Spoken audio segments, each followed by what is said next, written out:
Hiro gets deep inside Zero 2. You heard me right.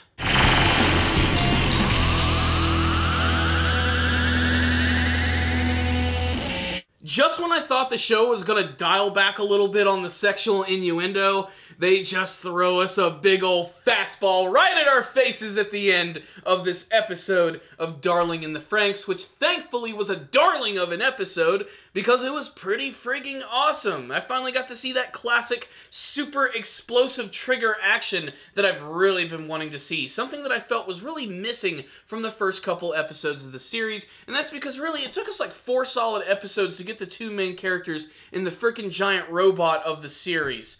And man, I'm glad that we are finally here, because this episode was awesome. It was giant robots having sex in the desert and fighting against giant sandworms. Just, what more could you possibly want? If you're willing to accept all of the ridiculous sexual overtones of the show, this is a pretty fun show to watch, as it's still dressed up in that Studio Trigger magic that we all just love. The characters themselves are kind of hit and miss. I still think the main character of Hiro is just boring, and I just don't care for him at all, but luckily Zero 2 has enough of a personality to actually carry their entire relationship, and it is actually believable. In fact, the biggest thing about this episode is just showing that some people are just made for one another. They're perfectly compatible. They are a perfect fit, if you know what I mean. There are some parts of this episode that just left me bowling over with laughter. It had to be the scene, though, where both Hiro and Zero 2 finally decide to get in the Strelezia and go and help their friends against fighting against this giant Klaxosaur, which was basically a giant metallic sandworm with a head at 2 different ends. It was like something out of Metroid. It was a crazy, awesome scene. But it's when they finally came together that just the innuendos just really got up in your face with such amazing dialogue, such as, "You want to ride me, huh?" Or, "I'm feeling myself deeper inside you." It's just awesome and so stupid in the best way possible. I love it. When you're willing to get past that, you got yourself a pretty good mech show right here. The mecha designs, I still think, like some of the characters, are kind of hit and miss.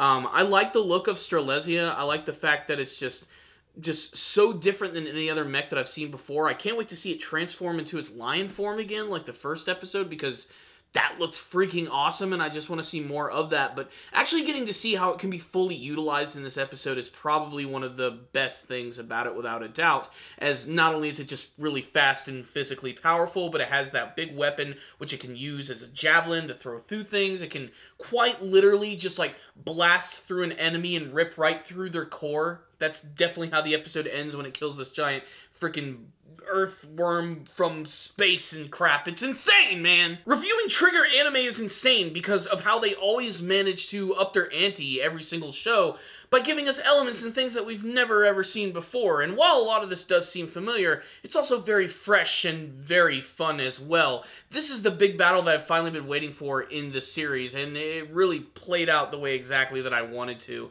Not to mention that they're still doing a pretty decent job of building upon the other characters. Even the one asshole from the last episode comes back to team up with his partner, and things might actually work out a little bit better for them. But still, this giant sandworm thing, like, you're waiting for Strelezia to show up the entire time. This giant creature just completely wipes the floor with all of them, and it's a triumphant moment that you see in a lot of different mecha series. When they show up for the first time, they do the big transformation, they go into the pose, they smile at the screen, everybody says their name and gets shocked and awe, and boom, they just explode off the screen in a great action scene to show off their stuff. It was cliche in many senses, but it just worked because it was done by Studio Trigger, and these guys just really know how to animate a really fun, epic action scene. That being said, I still don't think this is like the best Trigger anime that I've ever seen, and more on that in the rundown of this week's episode of Darling in the Franxx. I'm glad that Zero 2 and Hiro finally got together in this episode. I've been ripping what little hair I had on my head out, just finally waiting for the moment when they would finally get in just that damn robot and start fighting. And even in this episode, you had to wait until like the 17-minute mark for that to actually go down. But still, I think it paid off. There was significantly more action in this episode and an actual threat for the characters, and something that was really giant and insane to the point where this early on we're already seeing something this big. just imagine where this series is eventually going to go, and with these characters in tow, I think it's going to be great. Still, though, there are some things about the show that I just don't really like all that much. Maybe it's just the actual pacing of the show. Like, I feel like we're wasting a lot of time getting to the actual story. Like, every single time we have all of the students together, it's always the same conversation. We like Hiro. We don't like Hiro. The room gets silent. Ichigo says something profound, and we all shut up about it. It seems like I've seen this scene way too many times in this series. I just want a little more actual progression for these characters. That, and like I said, Hiro himself just does not come across as a very interesting character. But we don't know anything about him. We still barely know anything about anyone or anything in the actual world. They're withholding information. They're using the J.J. Abrams trick of storytelling, and sometimes that can work. For this series, I'm not so sure it's working quite yet, as the world is still so weird and I'm questioning everything about it that it just continues to make me confused.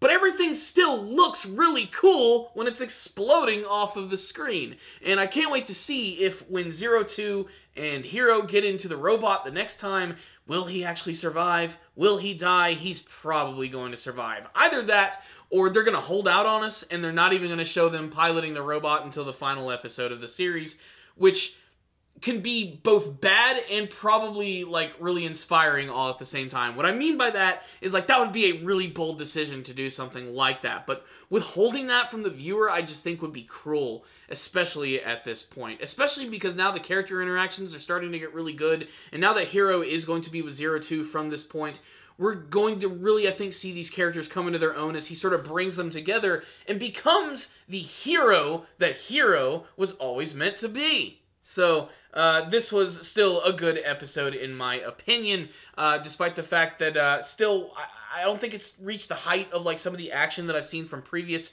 Studio Trigger works. That, and I feel that the color scheme is a little muted.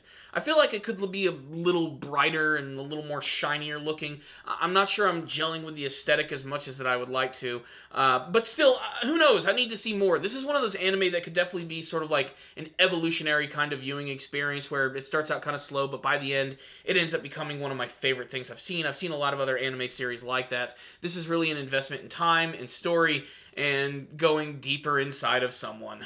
This is another episode of Darling in the Franxx, which was pretty good and not so subtle with all of its sexual metaphors. But it was still really entertaining, which is why I'm going to give it a 4 out of 5. And you guys should definitely check it out. I'd love to hear all of your thoughts about it, this episode, and what you hope to see from the rest of this brand new Studio Trigger anime series. Thank you guys for watching this review. I'll see you guys next time. And as always, stay down there, baby.